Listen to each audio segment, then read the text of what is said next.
user onboarding includes those sales sandboxes or those sales trials, right? And if I can set up a trial to be super successful without the salesperson doing anything, the sales team is going to love it. That's going to help us make more money. And the CS team, as long as it's set up properly, is going to love it as well, because that whole customer is going to come to them basically set up, 95% properly. Yeah.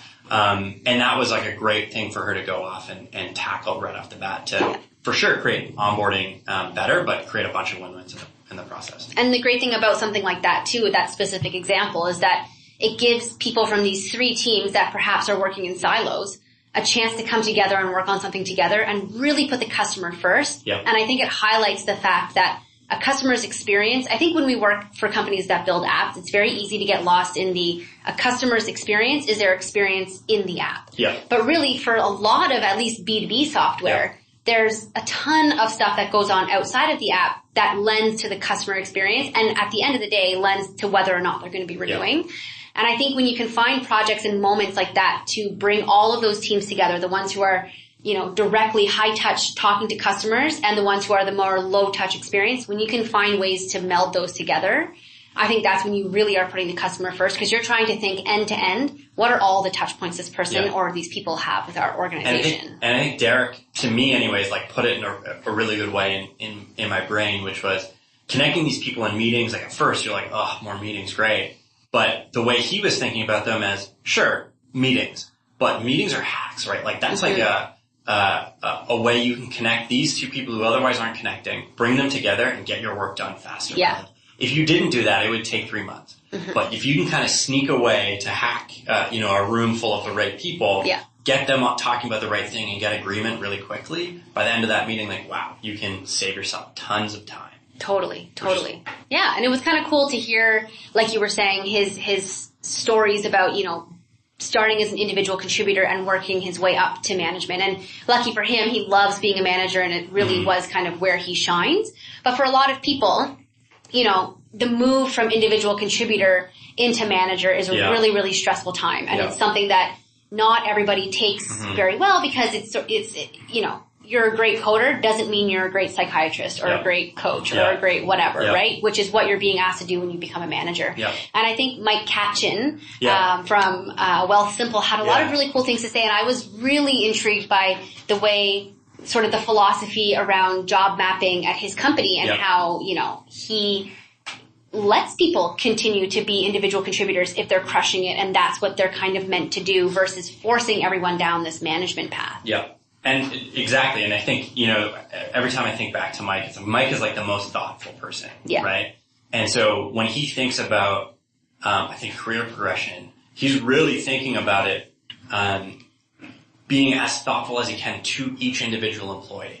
And that just shows through in like the company he's created and the systems that kind of exist there, right? Where, what's best for the person and what's best for, Bob in engineering might not be this fast-paced, charismatic, extroverted management path. It might be, let's, give him the responsibility and give him the authority and give him the pay raise and all of these things that normally come with management, but put it to the skills that he or she wants to develop. That's not something that we, I think, necessarily can implement today here, but it is something that we've talked about, like, okay, when the time's right, that's exactly how we're going to do it. And there's a few books too, that talk about it, deeper, like Radical Candor actually does talk about rock stars and superstars. And so, if you are thinking about, okay, how do I set some of these things up? You can do it within your team too. Like, it doesn't have to be this company-wide effort. But okay, when you're thinking about coaching employees, you're thinking about, who do you give projects to, or who do you give a little bit more autonomy to? Think about it, in, what's going to be best suited for their skill set. Or like I put on like my Mike hat and just be like incredibly thoughtful on the person. And if they're great at management, awesome. Like let's let them flex that muscle. But if they're really great at their core skill set, let's let them flex that muscle. And not necessarily force them into this muscle they don't want to be in. Totally.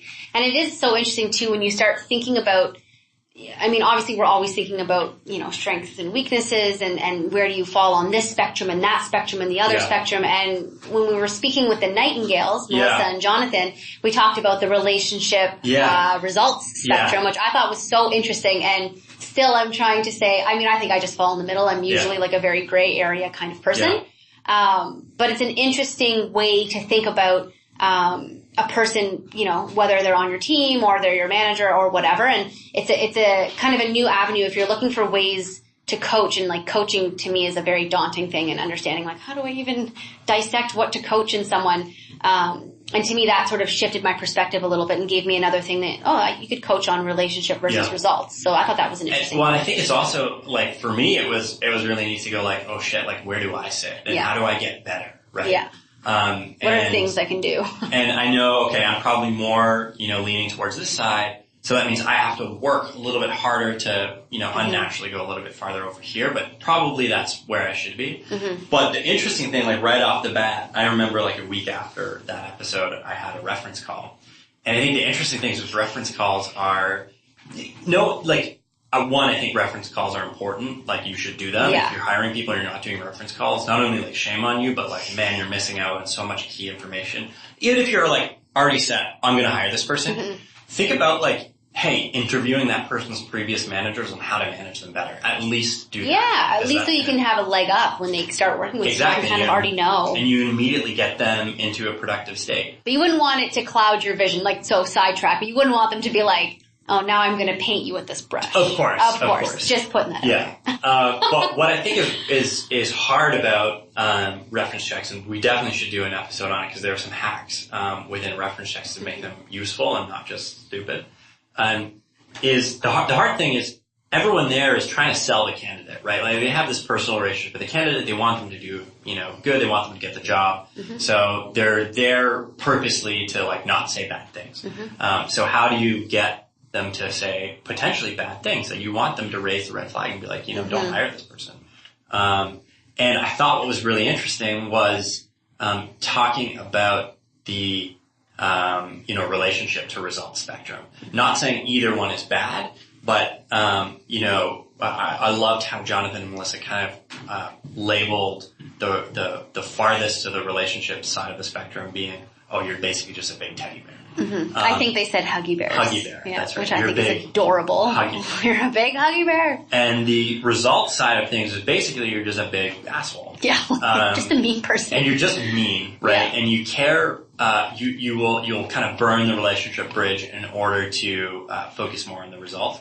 Obviously, that's not great. Same with the huggy bear. Like, you'll kind of ignore the results in order to have huggy bear feelings. Obviously, which doesn't help the business, right? And it doesn't help the business at all.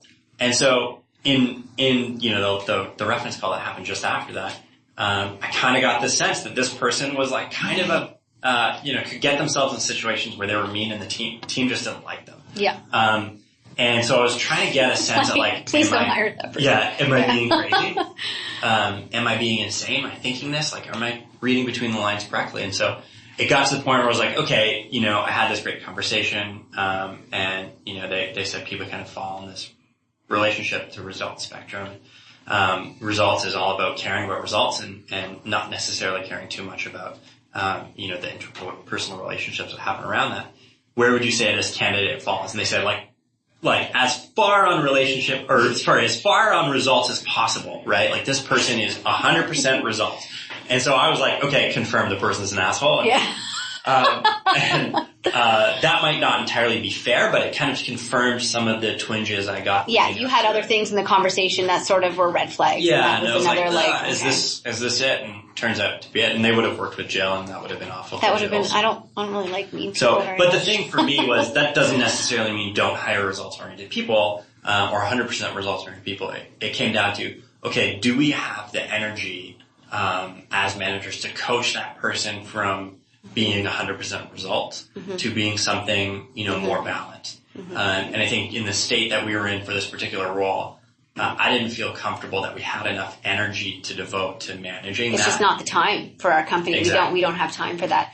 And I think it's interesting too, because if you think about it from, what's the team you're trying to build? And there will be cases, I'm sure, where, you need to balance out your team with someone who is very results oriented, and in that case, that would be the right choice for the team. But like you said before, they'd be working with me and with other people like me, where it's kind of like that's not the vibe that we need, and that's not the vibe that's going to make that role